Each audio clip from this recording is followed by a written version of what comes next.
şunu asla unutmayın sevgili kardeşlerim. O alemlere rahmet olarak gönderilmiş bir peygamberdi.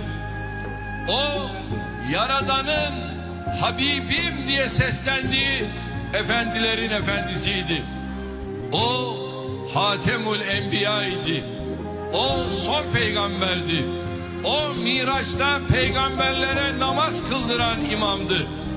O insanlığın kılavuzuydu, rehberiydi, önderiydi.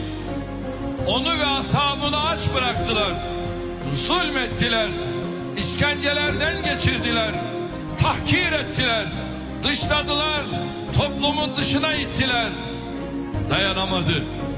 O çok sevdiği Mekke'yi, mükerrem sıfatlı Mekke'yi, evini yurdunu terk etmek zorunda kaldı.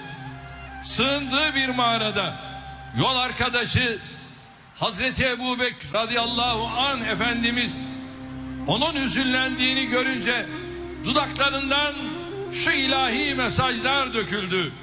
La tahzen innallâhe ma'ana. Korkma, çekinme, üzülme, hüzünlenme, yeyse kapılma. Allah bizimle beraberdir dedi.